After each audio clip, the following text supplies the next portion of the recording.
worried that you might be the cool kid? You wear the latest fashions on top of all the trends. Or have you ever worried you were too much in the mainstream? Always so generic, more normal than your friends. Well, we've devised a test to put to rest your fears. There's no need to panic if you lend us your ears.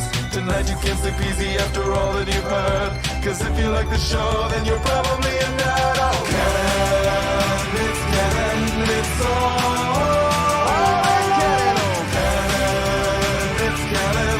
Tyler, Phil, and Boris. Oh, Canon, it's Canon, it's all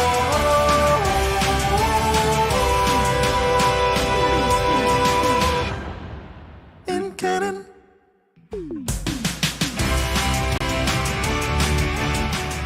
Hey everyone, and welcome to the latest episode of the It's Canon podcast. That's podcast where we talk about all things comics, video games, pop culture, Star Wars, Legos, anything and everything.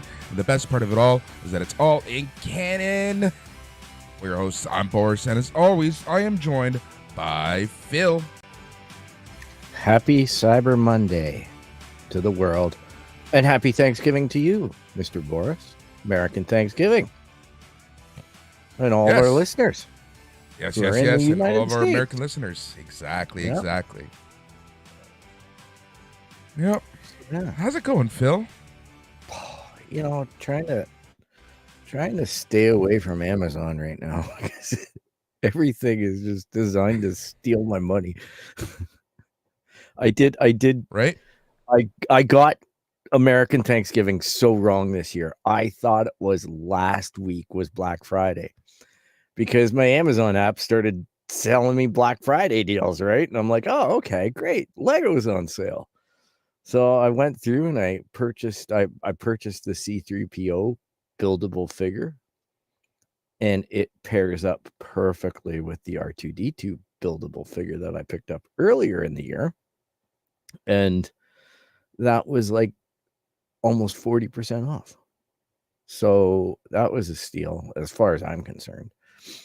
But yeah, it's just I've got a whole bunch of purchased stuff that's supposed to be coming tomorrow, like Steelbook Ahsoka, Steelbook Mando Series 3, and Alien Romulus 4K. So on the disc. So Nice. Yeah. Very nice. I'm trying to buy up the discs, a few of them. Because they're getting hard to find. As you should, right? Yeah, especially it's actually pretty crazy.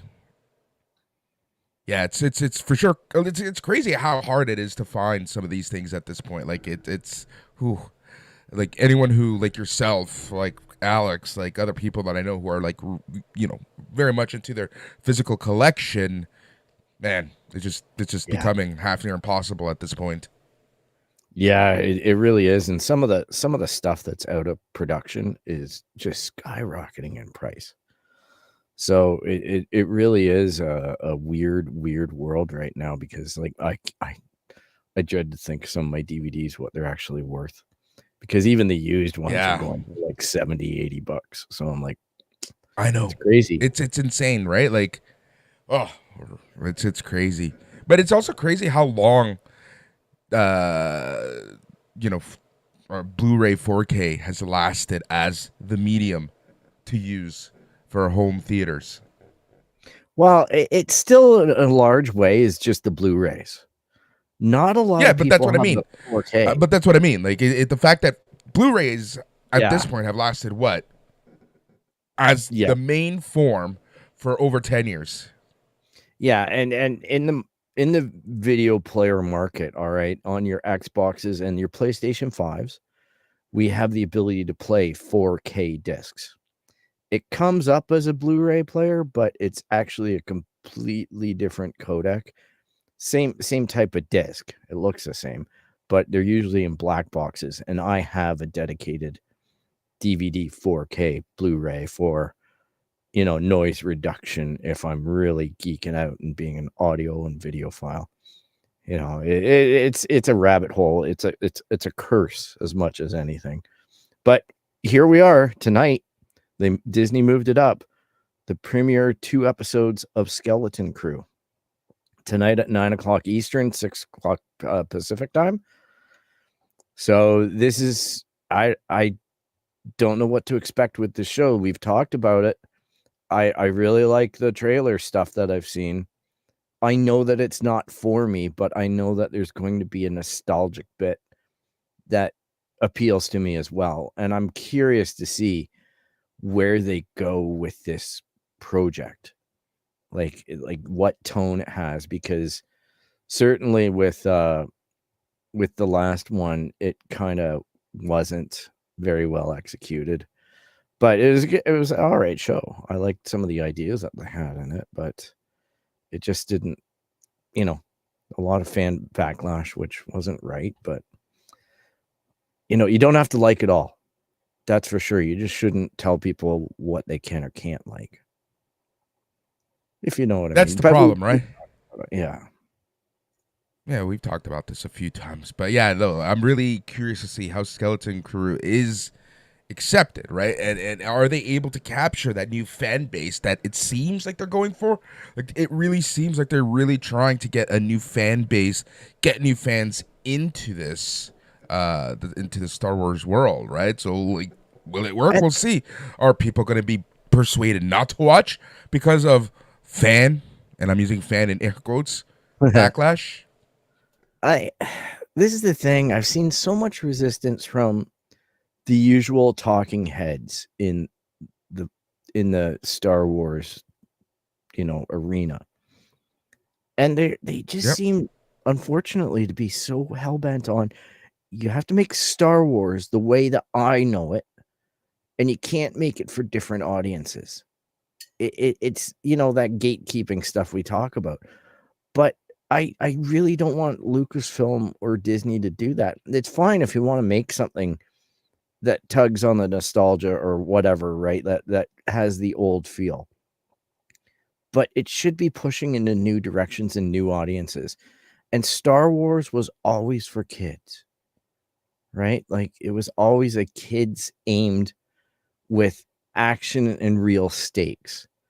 And that's what Skeleton Crew is trying to be. It's like a Goonies with where the stakes are real.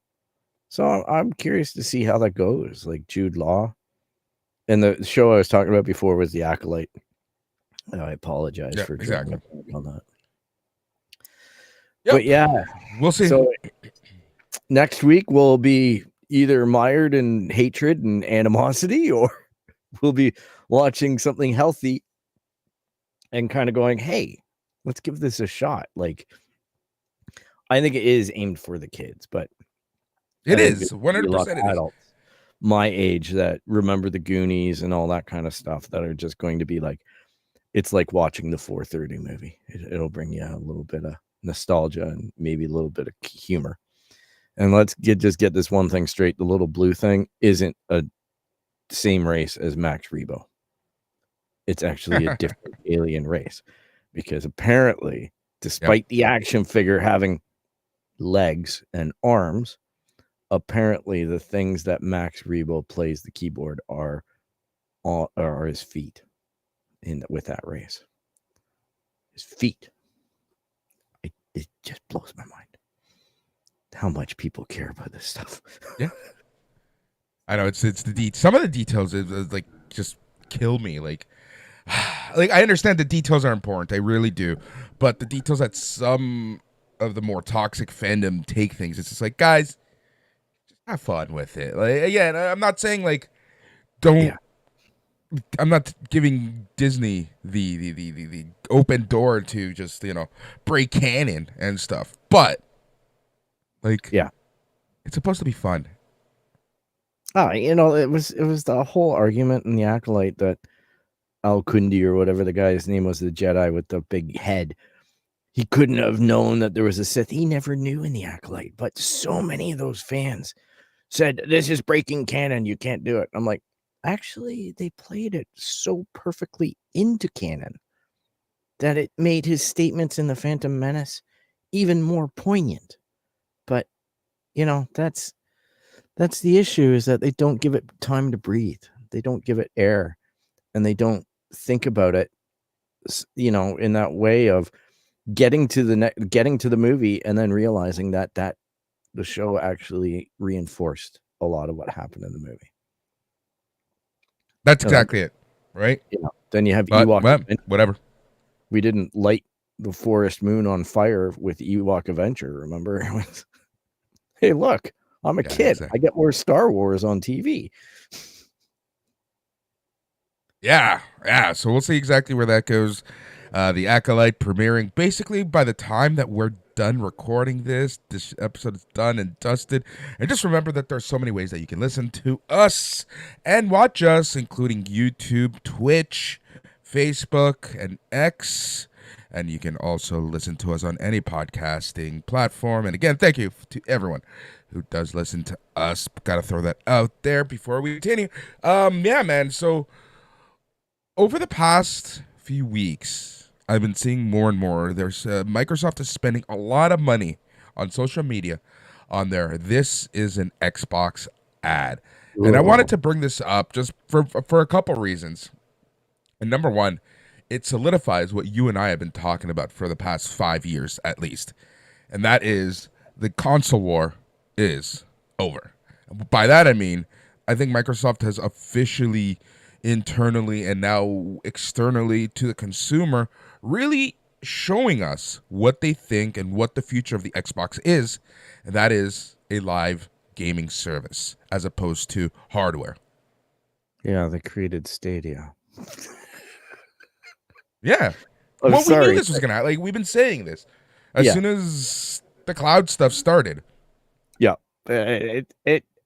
I personally, as an Xbox fan, I have all the consoles. So I don't have anything parked in any one arena or anything. I'm completely open to people just enjoying video games.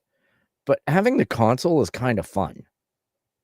And this ad, this whole campaign kind of defeats what Microsoft has been doing up until now. And I know it's a change, but it's a baffling one because it's just been such a about face, like so quickly turned. I just have difficulty fathoming it because they have legions of Xbox fans that argue online about everything and want their stuff to be awesome. And then Xbox, like Microsoft, just goes out and does that whole thing, which we knew it was going to happen. But there's also limits to it. And that's the part that's making me laugh, right? How so? What do you mean? Well, how many What do you mean by Xbox that? X's Limits. do they have on their farm? Okay, so like in the early days, because we've been beta testing this for ages as an Xbox Game Pass monthly subscriber. So I've had the option whenever I see a video game to play it online. And you know what? For the first bit, I don't even try it anymore. It is so terrible because they promised that they've arranged new farms of Xbox X's. So the highest quality graphics you're going to get, even though it can only play 1080p. But it's still, you're getting an Xbox Series X in a server farm. And I don't know how many instances they have. Like, look at how many times they get killed with a launch like Diablo 4. Things like that. You don't think this weekend's going to be a bloody mess with Indiana Jones if that thing needs an online connection? Like, it's just with the way that the games as a service model is running, even on games that aren't a service, but still holding true to those principles of always having to validate things online. I don't know that they have the backbone to really expand to the degree that they want to. But it'll come with money and time, I guess. Right? Well, that's exactly it, right? That's what I was gonna say. That it's gonna come with time, but like, to me, the timing is interesting because, you know, for them launching this campaign is, like I said, it's essentially Microsoft saying, "Look, Xbox is a service now. Is Xbox ready for that service?" Same, like, this is going back to the whole Netflix conversation we had last time. Yeah. It's tough, man. It's tough, right? Like, and apparently the people who look at the metrics that show how many people are subscribing to Xbox Game Pass, because this is all contingent on Xbox Game Pass actually bringing people in. Like, their whole discussion about this is so dependent on Game Pass, and they're not making the money that they thought they would be. But now, because of Call of Duty 6 billion or whatever number it is now, because of Call of Duty, they are seeing the numbers turn. The Game Pass numbers are starting to increase. So good on them for brandishing, the big hit, but as well, they're being very aggressive behind closed doors, according to the rumor mill, about getting some of their first party titles like Forza Horizon 5, etc. I'm going to insert Halo here, probably onto the PlayStation platform to get the money out of the PlayStation players, which makes sense. And they are driving, because now Microsoft wants their investment back on the billions of dollars that they've spent acquiring all these companies. It's insane. And by the way, same can be said for Sony, right? Like, both Microsoft. Yeah. Sorry, go ahead. Oh, by the way, 343 Industries rebranded itself in our absence to Halo Studios, and they are abandoning their first party engine and migrating the Halo games over to Unreal 5, because apparently that was part of the problem with 343, and they ditched the 343 name because they felt it was the name that basically turned Halo to crap. 343 Studios. Yeah, it hurt them, right? It's a branding thing, right? It's a fan thing. Yeah. Yep, that's exactly it. The interesting part about that for me more is the fact that they're using an open platform like Unreal, and for me that just shows that, it's okay, cool, it's there, but it also means that you're opening yourselves up as a studio to cuts, because you don't need XYZ developers for first party platforms. I think they had a major brain drain. And the problem is that when you have a proprietary engine, you have to train them when they get onboarded. And I don't think that training curve was easy, right? So that means that they're always in the pocket on development. So by going to this, it just means that they can onboard or even source out content creation and just say, okay, X company, you're going to make this new online platform thing for Halo for multiplayer. You're going to expand that and just do it using this. And then they can do it. That's exactly what I mean, right? Yeah. At the same rate, it means that they can dump and chase, right? It's like, okay, we grew too fast. See ya. They can dump and chase. And they can also just bring in a developer who knows Unreal and throw them right into the fire, as opposed to that learning curve. Like, it's a smart thing, but it's also, now you're dependent on what Unreal gives you. Yeah, and I don't know, personally, as a fan, I was really enamored with the idea that Bungie created this platform that was so awesome, so far ahead of its time for first-person shooting. And then it just kind of got, I don't know, there were some rough Halo games. Man, Jay and I played there are some rough ones. The artwork, the style, the feel, everything was just so not Halo. Infinite seems all right. I'm not going to bag on Infinite too bad. It's just a crap release schedule. So that's what happens when you let marketing brand all your boxes and then you miss it by a year. Not to laugh at Xbox, but I laugh at Xbox. Yeah, but it's true, right? Like that's the thing. You can't depend on a major release like that for your system release anymore. It's not the old days anymore where everyone works together and cohesively. Yeah.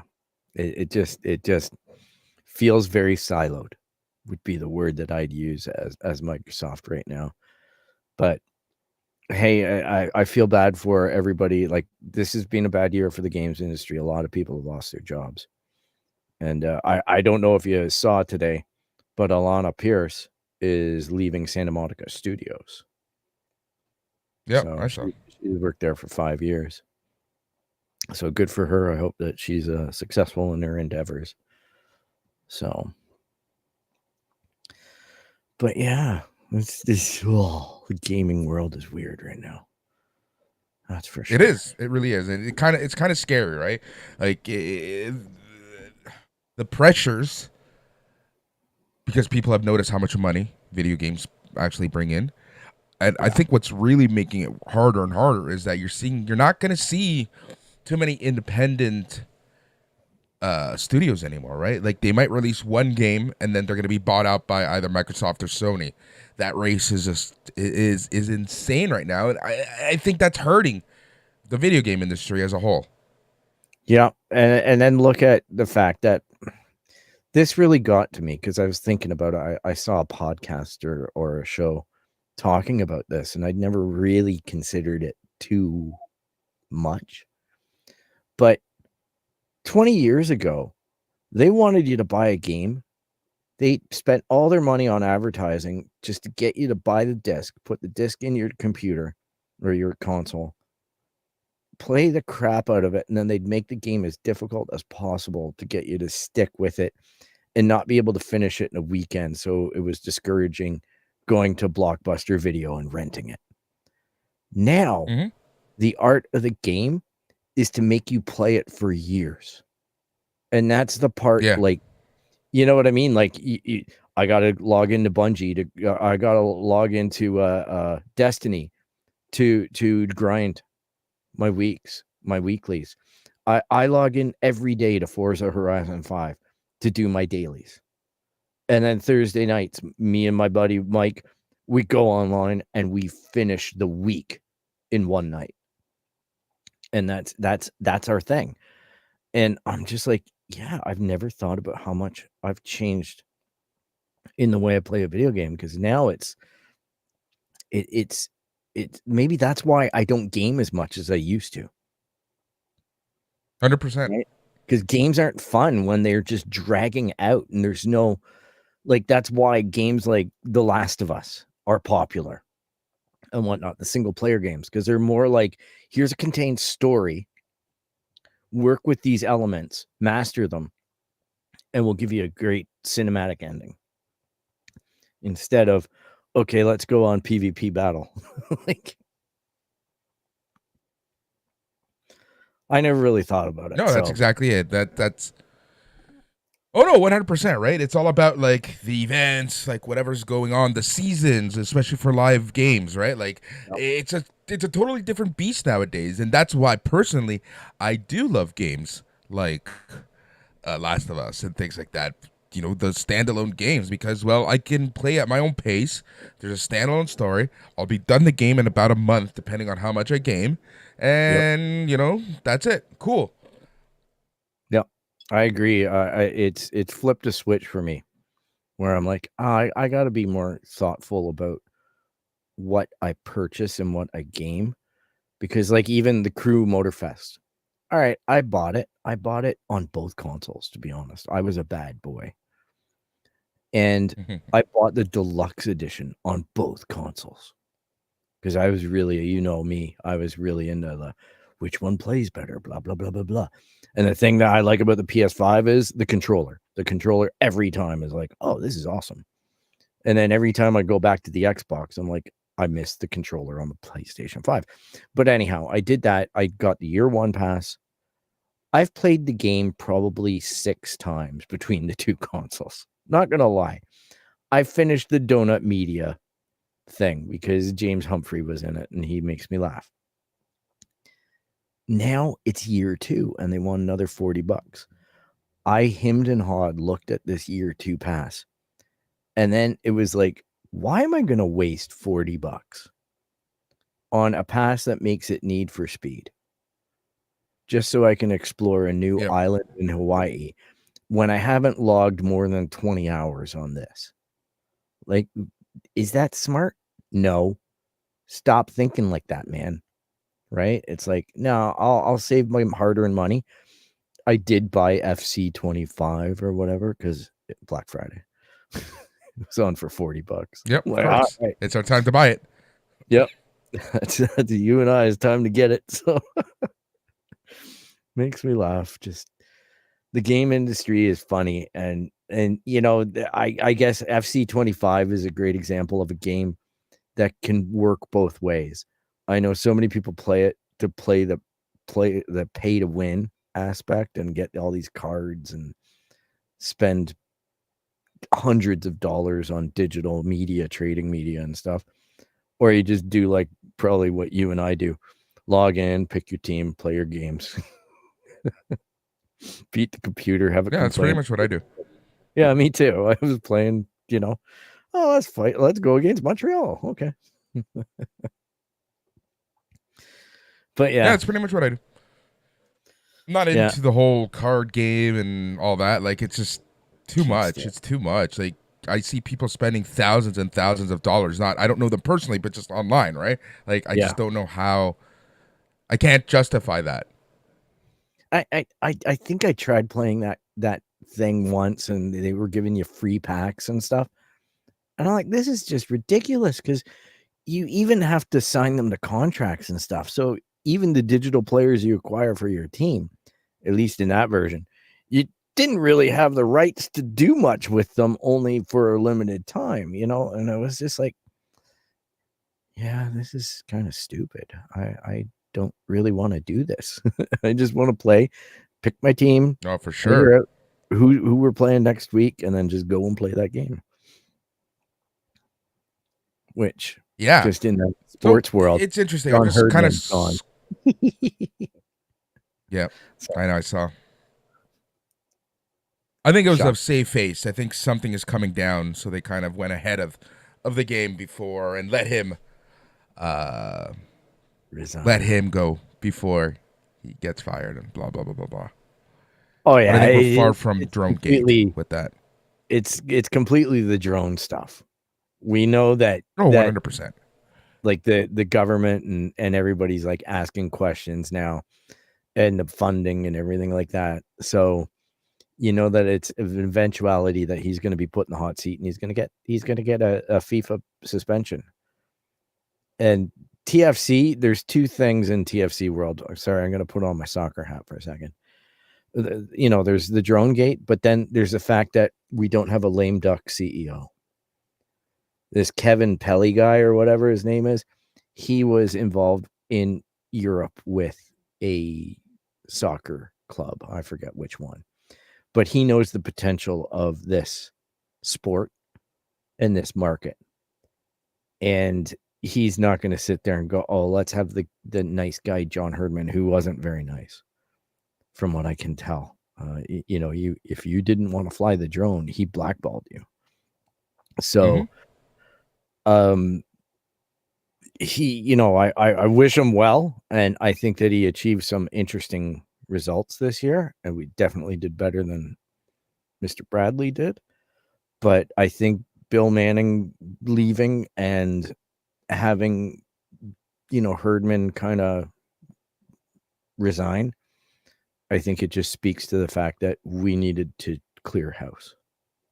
And I wouldn't be surprised if we lose some Italian talent that's not being very talented in the MLS, but is eating up a lot of money. So I would say Insigne's not long for it. Doesn't make sense. Exactly. Yeah,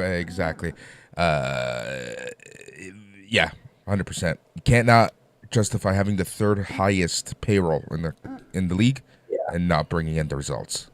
And you can't, you know, I kind of laugh because I watched on the weekend, like LA Galaxy are in the final again. So we're seeing our old coach, and what a lot of people don't realize, because I see it on social media where people are like, well, you know, I heard that Vanny wanted full control over the organization, and that's why they didn't renew his contract. And I'm like, no, it's even worse than that. They didn't even offer him anything. They let his contract expire, and Manning never picked up the phone for any of them. Yep. I know for a fact that pissed them off, that they weren't even talked to like human beings. And that's on Manning. Again, Ali Curtis, Manning. It's just the guy doesn't have a clue about football. But hey, the Argos won. Yeah. So. Yeah, exactly. The Argos won. Good for them. Oh man, but yeah, MLS Cup happening this week. The LA Galaxy, New York Red Bulls, yada yada yada. So dumb. This playoff, everything about the MLS right now just pisses me off. Yeah, if they go to this winter schedule like they're talking about, I'm done. I'm out. 100%. They're done. They're done. Yeah, they're done. I'm not. How can you this. just like you can't? Yeah, I'm not doing that. And when I say I'm done, No. I'm not even watching on TV. Like screw MLS Same. Backstage Pass or whatever. I'm not watching it. If you're going to take the league off of the TV, you're going to hide it behind a $150 paywall. And then you do this to your season's ticket holders where you're like, oh, come on. Late February is kind of nice in Toronto. My ass. No, it's not. It's not fun to just stand there and drink a cold beer in the freezing cold.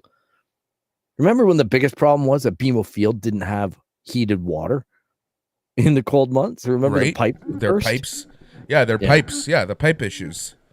Yeah.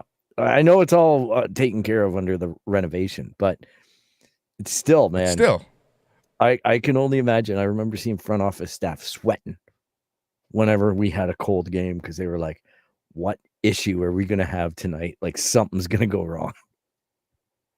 So exactly the things we've seen, my friend. To say the least, man, honestly, to say the fucking least, it is crazy. But yeah, man, what a world that we live in. So like I was just doing some scrolling as we were talking.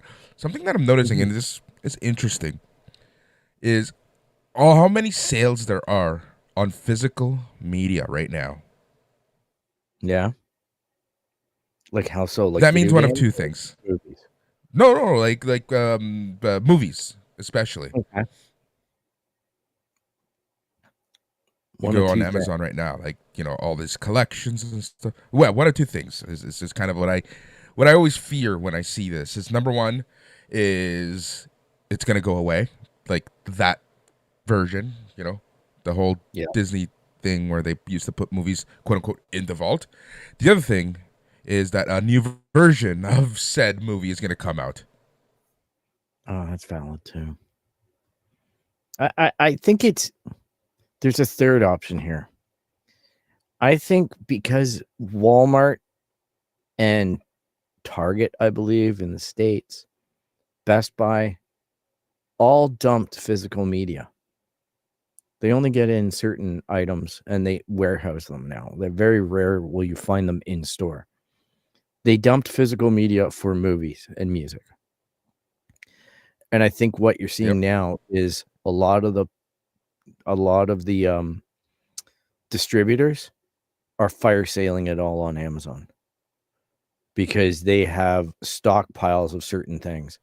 Because remember there used to be a store called HMV in Canada. It's a British thing, Her Majesty's Voice, HMV.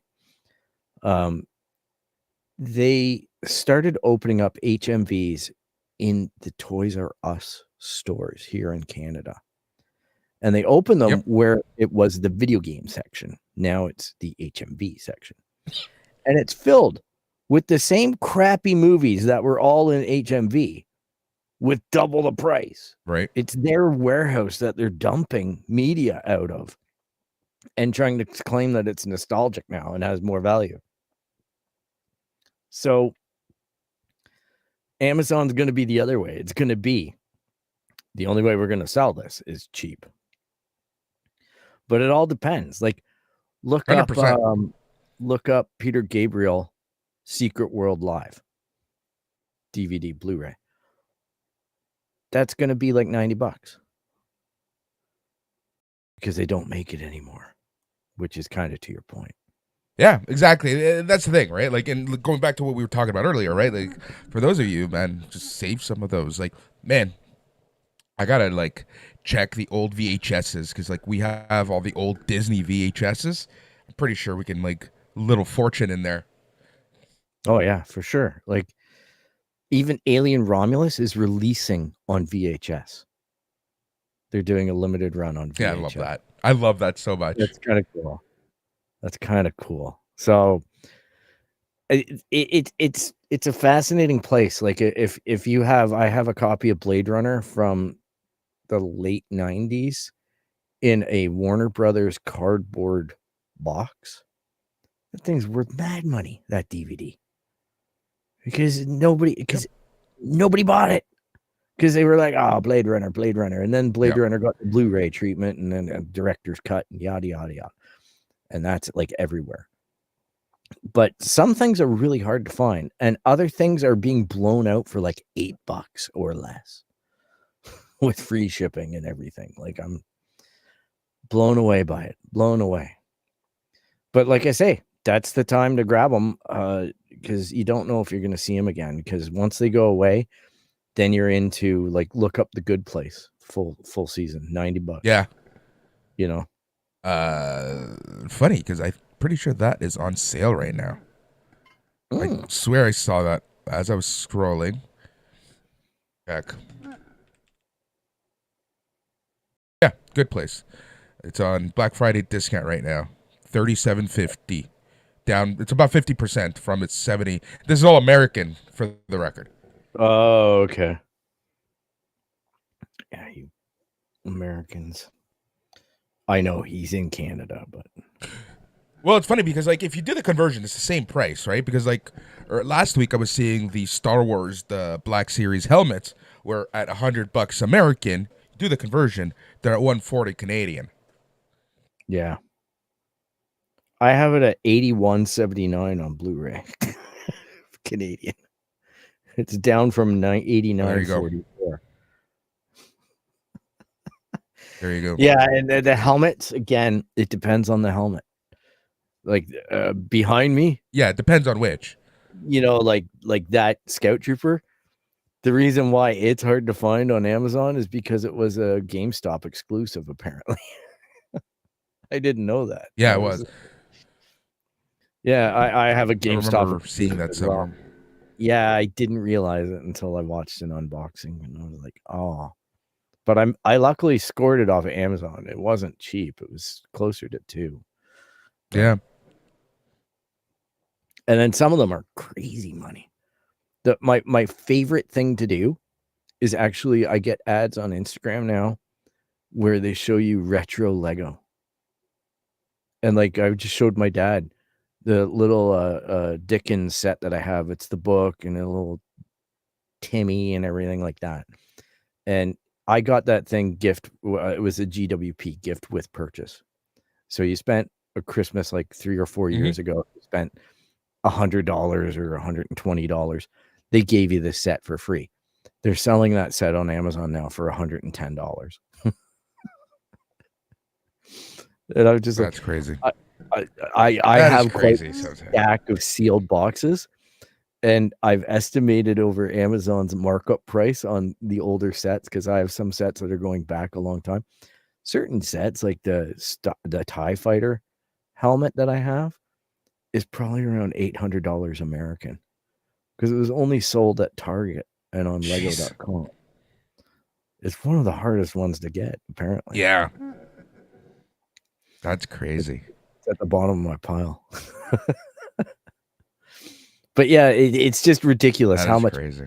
And that's what they're selling on Amazon for. I know that's not necessarily the price. It's the asking price. You really need to go on eBay and see what people have sold for to really know what it's selling for. The other interesting thing is, man, look at your old video games. Because, man, now that people are collecting vintage games, which kills me because people consider PS3 vintage, some of these games are like almost at the price you bought them for. Yeah, because they're out of production, right? You can't even get them online anymore. You can't even buy a digital copy. Once they yank that thing, the physical disc is all you got. So there's certain games that went through, didn't get wide releases, and if you have the physical disc, you could be looking at a little bit of coin. It's pretty Yeah. incredible, and it makes sense. It Somewhere in my really basement, is. I've got the original World of Warcraft box with the floppy disks inside. Like, you wouldn't believe Nice. how unhealthy my games collection was because I worked at a game store, like a computer store. I can that sold imagine. games.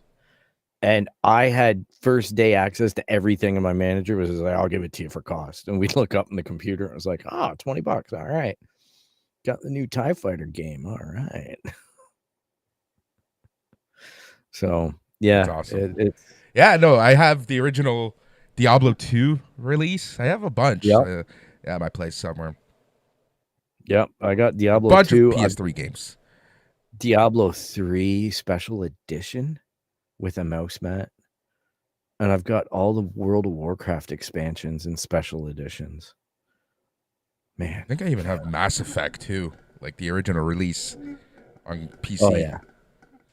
Yeah, Mass Effect. Got the Mass Effect with the patch. I know I have the original Xbox Mass Effect boxes somewhere. Yep. So do I. I that's probably my most bought game because they keep on re-releasing it. I don't know what mine is. I don't know. Actually, it's probably Last of Us because my systems always break when I put that disc in. That's hilarious. It does make them turn into chug machines. That's for sure. Speaking of video games, let us go to our topic du jour. Next Thursday, it is the Video Game Awards. Ugh. Just want to quickly go through the nominations, but before we do that, Phil, are these awards relevant still? Do you give a shit still? Do these matter to you? Okay, I'll say this. At one point, it was a fun show to watch.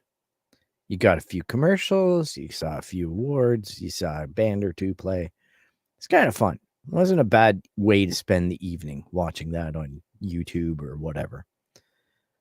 But lately, it's become who's the host of it? Jeff Keighley? Is that his name? But whoever the host is, he seems like a nice enough guy. He's always been involved in it, but he's getting such huge kickbacks, which, more power to him, I guess, if these companies are willing to spend the money. But even to be nominated, those nominations have to be bought. And this year, the outrage is real. And I think that the whole show has invalidated itself, because how can you have a DLC be up for Game of the Year for a game that's already won Game of the Year? I just don't get what's going on with Elden Ring. If that's Did they not add Cyberpunk last year? Yeah, and then to pass over Cyberpunk, saying that the DLC doesn't make it eligible for Game of the Year, and then to capitulate on that this year, there's no integrity anymore. It is literally going to be 2 or 3 hours of paid advertisements. That's it. I don't know that I get any. But you knew that's what it was becoming, right? Like with the trailers and everything. Like you slowly saw it turning into that. Yeah, it did happen in front of us, and we're gonna probably get something really awesome like Linkin Park playing "Heavy as the Crown." Like there's gonna be something that kicks off and just makes video games feel fun again, and then you're just gonna be hit with ad after ad after ad. And then hopefully they announce Forza Horizon 6. But that everybody's going to be looking next year. What do you think? Do you think we're going to see anything special? I think at most we'll get a good trailer for GTA 6, which is going to win Game of the Year next year. I think we will.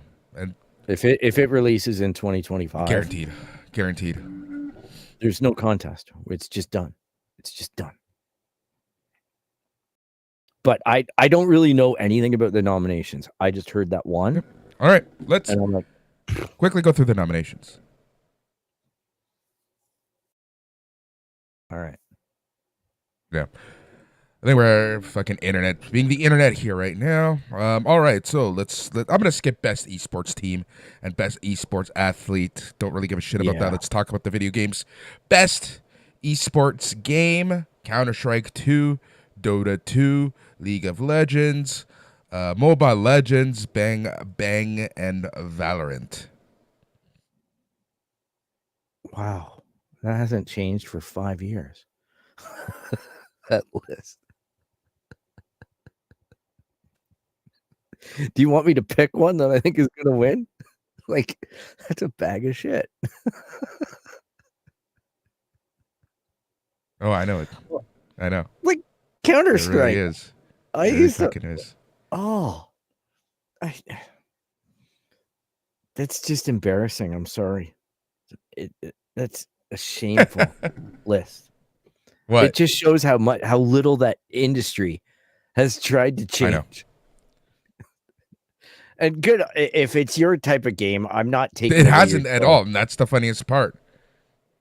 Yeah, I'm not trying to gatekeep it. I'm just saying it's not a genre that I'm really into, and it just doesn't really seem like it changes much. Like Exactly. that, but maybe that's what the players want. And if it's what the players want, I know it's all about the online challenge and the PvP. Good on you. It's as you get older, you start to lose those skills.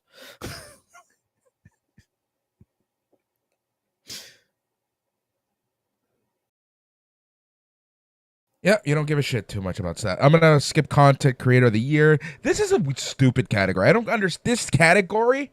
What gets to me about this next category is that it's a bot category. You know that it's gonna lead to a trailer for the winner, and that's the most anticipated game.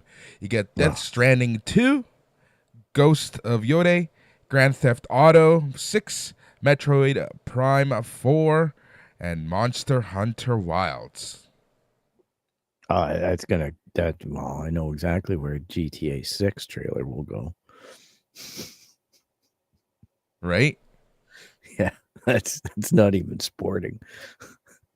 Like, how do you judge? Like this, I just don't understand. How do you judge a game that's not even out? Category. Most Exactly. awesome toenail fungus for next year. I just don't get it. All right. Best. Sorry, we're old men here. Call of Duty Black Ops. Yeah, no.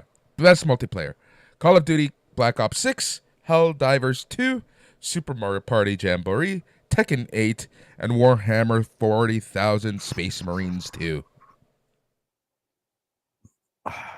I hope it's Space Marines. I'd really like Space Marine to win that. Because that's been, or like Helldivers 2, but the backlash was real on that. Like people really turned on that game. Sony screwed up, right? By marrying it with that PlayStation thing. They did. They killed the golden goose there. They had a live service game and they crapped it out because they were obtuse. So I don't think that that's going to really stand a chance.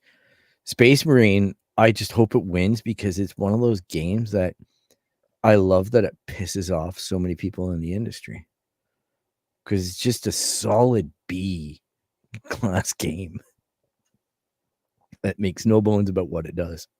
Have you played it?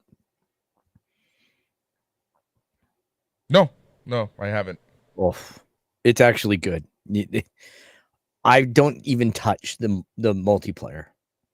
I've heard good things about the multiplayer from my crew in Ireland, but I play the campaign and man, it is just a fantastic game. It's unbelievably overwhelming and fast. And there's so much happening on the screen. It is unreal. Great game. Yep. And I've played Call of Duty 6. There you go. Look at that. We're not just. It's okay. Yeah, it's okay. I haven't played that yet. I deleted it. Best sports /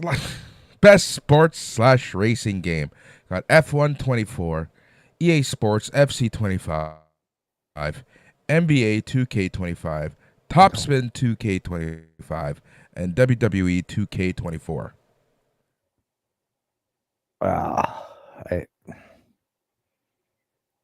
But that is a very uninspiring list. I really don't want 2K games to get anywhere near an award because they have destroyed that NBA title with all of their stupid marketing Dude, moves. you have 3 2K games and 2 EA games. So Yeah, I'm just wow. Just wow. Just wow. I would have maybe put WRC in there. Is it WRC one of them? It would be EA. No, it's too bad. I would have put that in there. No, because that's a solid game. That's a solid game. Codemasters, RIP, Codemasters, but they just got bought out by EA and started developing World Rally under them. Mm-hmm. I'd pick that, but maybe for me personally, I'd pick FC25 because I like footy. So I don't want 2K to get anything. All right, Ugh. Best sim strategy game: Age of Mythology Retold, Frostpunk 2, Kunitsugami, Man Lords, and Unicorn Overlord. Oof. Got nothing on that. I can't believe you could pronounce it. Right. What was the first one? Age of Mythology. Age of Mythology. Yeah, I heard good things about that, so I'll pick that. Same. That's the only one I've really heard anything about, to be honest. Yeah, well, it's that list. Yeah. Here's an interesting one that I think, I'll be very interested to kind of see where this goes. Best family game. You got Astrobot, Princess Peach Showtime, Super Mario Party Jamboree, The Legend of Zelda, Echoes of Wisdom, and The Plucky Squire. I hope it's Astrobot. I've seen a lot of great reviews about Astrobot, like shocking shockingly good reviews, saying that it's as good as Mario in many ways. Like it's just got that je ne sais quoi. And I do respect that it came from like Sony's weird ass thing, but it's kind of like Little Big Planet meets the PlayStation 5, and it really shows off a lot of the features. It was a fun little thing that was just included with the PlayStation 5, and then they turned it into a platformer, and I gotta say, hats off. You guys got it right again. It was the smartest thing that they did, was releasing that on, day zero. Yeah, and like, look at how bad they're screwing up Forza, the Horizon series right now. I heard the Lego game is just in the toilet for sales. It's not like it's a bad game. It's they can't move a copy of it. Nobody wants to play that game. And then they're re-releasing the game again in a PlayStation 5 remake, which, to their credit, it's only a $10 upgrade or something like that. But I think people are just sick of it. And then Tencent made a ripoff of it, and that's coming to market. Yeah. And hey. Best fighting game. You got Dragon Ball Sparking Zero, Grand Blue Fantasy Versus Rising, Marvel vs. Capcom Fighting Collection, Arcade Classics, Multiverses, and Tekken 8. Oh, my heart would be with Tekken 8, but I think one of those Street Fighter games is probably going to beat it because they've got them. Yeah, Marvel vs. Capcom, I can see it. Yeah. Nostalgia's going to win on this one, I think. Got the best. Sorry, go ahead. I was going to say my nostalgia is Tekken, so I cut my teeth on Tekken too. Best RPG: Dragon's Dogma 2, Elden Ring, Shadow of the Erd Tree, Final Fantasy VII Rebirth, Like a Dragon, Infinite Wealth, Metaphor, Refantasio. I heard great things about Metaphor, but I think this is one where Elden Ring is going to sweep that out. I think it's unfortunately a pretty hot category. Should be Final Fantasy. Yeah, Final Fantasy was no slouch. Yeah. Best action adventure game: Astrobot, Prince of Persia: The Lost Crown, Silent Hill 2, Star Wars Outlaws, and The Legend of Zelda: Echoes of Wisdom. Oh, right? What the hell? That's a stinky category. I wanted to like Outlaws so bad. I wanted to. It just can't hold me. I don't know. I think the Zelda game, it just seems to be easy money. Zelda's got to win something. Yeah. But I'm hearing great things. I'm hearing great things of Silent Hill 2, so we'll see. Oh, that's true too. Yeah, they put in a lot of work on that. Yeah. Best action game: Black Myth: Wukong, Call of Duty: Black Ops 6, Helldivers 2, Stellar Blade, and Warhammer 40,000: Space Marines 2.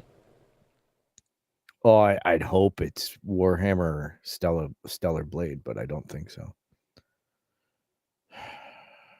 Black Ops is probably going to get it. Best VR AR game: Arizona Sunshine Remake, Asgard's Wrath 2, Batman: Arkham Shadow, Metal: Hellsinger, and Metro Awakening. Batman. I've heard nothing but good things. People are buying MetaQuest because of it. Like, it's ridiculous. I'm going to go drop $500. Play a Batman. I still can't get into it. All right. Best mobile game: AFK Journey, Balatro, Pokemon Trading Card Game Pocket, Withering Waves, and Zenless Zone Zero. Balatro. Easy. I've heard nothing but amazing stuff about it. Go ahead. I've heard nothing but amazing stuff about Balatro. Same. Yep. Best debut indie game: Animalwell, Balatro, Manor Lords, Pacific Drive, and The Plucky Squire. If Balatro doesn't win the last category, it'll win this one. It might even win it both, right? Yeah. I think the hype around this thing is pretty high. It's real. And then there's best independent game, which is weird that they kind of split up best new indie game and best indie game and whatever. Then there's best independent game: Animalwell, Balatro, Lorelei and the Laser Eyes, Neva, and UFO 50. I've only heard of Balatro, but it won't get 3 in a row. No. It'll get one or the other. Yeah, one or the other, and then just randomly throw a dart. And then we'll get whoever it doesn't get that other category. I don't even know what this category even means. Best community support: Baldur's Gate 3, Final Fantasy 60, what the fuck is it? 14, Fortnite, Helldivers 2, and No Man's Sky. Oh, No Man's Sky should win it, but I think Baldur's Gate 3 will, because they just dropped an awesome new patch, or they're working on one to give everybody cross. And then, but Fortnite's Fortnite, right? Fortnite's Fortnite. Fortnite's Fortnite. Like, you got to remember with No Man's Sky, the reason why it's a sentimental pick for No Man's Sky is because that game was crap, and it was crap for people got mad at that game before it was exactly socially allowable to be mad at people. And it was like a small team that developed it. They took it away and they've made it into this behemoth. It's possibly the best open world game that you can play today. Without, like, that's not, throwing smoke. It's that good. So it should win. Yeah, I don't know if it will. Best ongoing game: Destiny 2, Diablo 4, Final Fantasy 14, Fortnite, and Helldivers 2. Probably Fortnite wins this. I just think the audience. We got Games for Impact. Yeah, exactly. Got Games for Impact. No idea what that means. Indica, Neva, Life is Strange, Double Exposure, Sensua's Saga, Hellblade 2, Tales of Kenzira, and Closer the Distance. In the couch. I don't know. I really can't pick out of those. Maybe Hellblade 2. I don't know. Yeah. I thought I played Here's a video good games. one. I like this don't. category. Okay. Right? Innovation and accessibility. Call of Duty Black Ops 6, Diablo 4, Dragon Age, The Veilguard, Prince of Persia, The Lost Crown, and Star Wars Outlaws. Oh, you know what? One of those will. It's a great category. You're right. It might even be Outlaws that gets this, but it's. I I think congratulate. Outlaws is going to win this one. Yeah, I congratulate the games industry on making games more accessible. And it's great that there's 5 contestants here, and there's probably a lot more. But this was something 2 or 3 years ago that was really not a thing.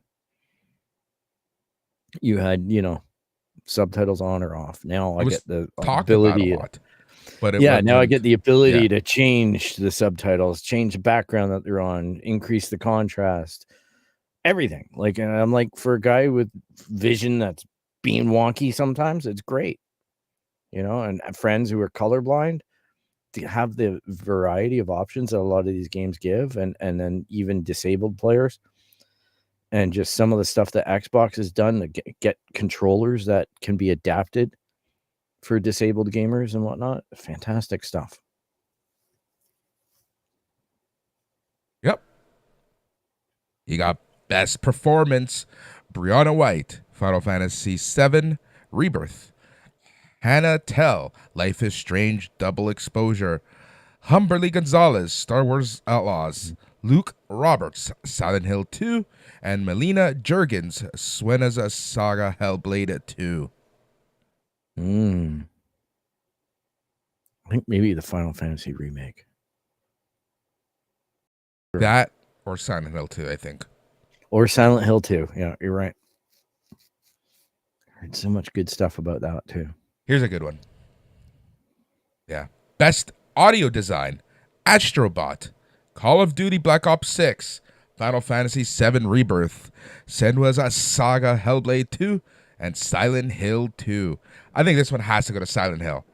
With just that old school creepiness, sounds, and blah, blah, blah, blah, right? Yeah, I agree. It is probably the one really great thing about Call of Duty that I can say. Is they usually get sounds pretty good, and I gamed in headphones on that one, and I was just like, woo, you feel it. Yep. Best Score and Music, Astrobot, Final Fantasy VII Rebirth, Metaphor, Refantazio, Silent Hill 2, and Stellar Blade. Having really only played Stellar Blade out of that list, I'll pick it, but your pick is probably more educated. Probably Silent. I would say Final Fantasy or Astrobot. Yeah, I haven't heard the music in Astrobot, so I can't really claim to. All right. Best Art Direction, Astrobot, Black Myth Wukong, Elden Ring, Shadows of the Erd Tree, Metaphor, Refantazio, and Neva. The Chinese game. Yeah, Wukong, that's what I think. Yeah. Wukong, yeah. Best Wukong, Narrative, Final Fantasy VII Rebirth, Like a Dragon, Infinite Wealth, Metaphor, Refantazio, Senua's Saga, Hellblade 2, and Silent Hill 2. And what's the title of this category again? Best Narrative. Final Fantasy. That's what I think. Yeah. That or Metaphor. Is Metaphor in this? Yeah. Metaphor, I've heard a lot of good things about. Yeah, it is. Yeah. Yeah. If Metaphor might have the outside chance on that, because I've heard a lot of great stuff about it, but you got to be into that, that genre. Yep. Best Game Direction, Astrobot, Balatro, Black Myth Wukong, Elden Ring, Shadow of the Erd Tree, Final Fantasy VII Rebirth, and Metaphor. Whoever doesn't win the last category maybe wins this one because it sounds like the Right, same yeah. game. Exactly. Basically the same. Here's a category that I love, and it's going to be a really interesting to see who wins. And I'm interested to hear who you think is going to win. And that's best adaptation. You have Arcane, Fallout, Knuckles, Like a Dragon Yakuza, and Tomb Raider, The Legend of Lara Croft. I heard that's stinky. I'd easily Arcane. Arcane, just Arcane second season or Fallout. just... But I think Arcane Oh yeah, hands Fallout. down takes You're right. it. I think Arcane takes it because of the variety of people that watched it. Because everybody I know watches Arcane. But Fallout was damn good. Damn good. You're right. Fallout should win it, but I think it's going to be Arcane due to popularity. Yep. And then the category that's bringing a lot of heat and attention, the main category of the night, the game of the year. You got Astrobot, Balatro, Black Myth, Wukong, Elden Ring, Shadow of the Erd Tree, Final Fantasy VII Rebirth, and Metaphor. Well, I know Elden Ring's going to win it. I just can't believe how many categories. It's bullshit that we know that they will. Expansion. The fact that they changed the rules. Yeah, the fact that game is like in every category. And Elden Ring is nominated for Whiff of a Fart. Like, oh, it's in everything. It's already won Game of the Year. Stop. Right? It's an add-on. That costs so as much as a game. It's so dumb. I just can't. I just can't with this. No. I can't believe how much I heard Elden Ring. Have you played Elden Ring? Originally, but not this expansion. Yeah. Yeah. I played the original. I couldn't get out of the tutorial. Like, what the hell, man? I have every Dark Souls game on disc. I can't get out of the tutorial. That's so funny. It's like, oh, look. Oh, I should buy the year 2 pass for Motorfest now.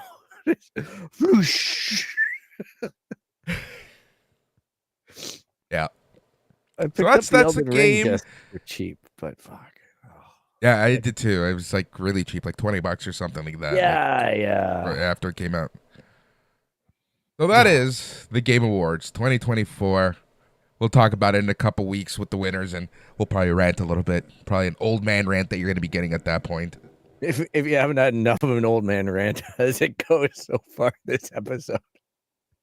Oh, we can get more. Oh, man. Well, the two old men here, me older than him, would like to tell you can visit our website at www.aplusproductions.com. You can find us on all the social feeds, even Blue Sky if you want to find us. It is Canon Podcast. Well, we're not there yet on Blue Sky, but Boris and I are. Yeah, we are.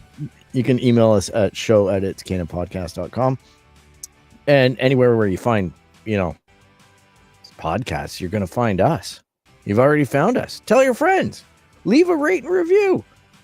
Let everybody know. The It's Canon Podcast is a fun one to listen to if you want to hear two old guys moan about how old they are. And just remember, everybody, do not to shit to the bed. And give a realistic view on pop culture. Exactly. Yeah, it's realistic. That's what, that's what I do enjoy what we do, is we give a realistic view. Exactly. Yeah. We All call right. it like we see it. It is time for us to go. It is time for us to watch some Star Wars. So that's what we're going to do. We're going to go watch some TV. We're going to catch up on things.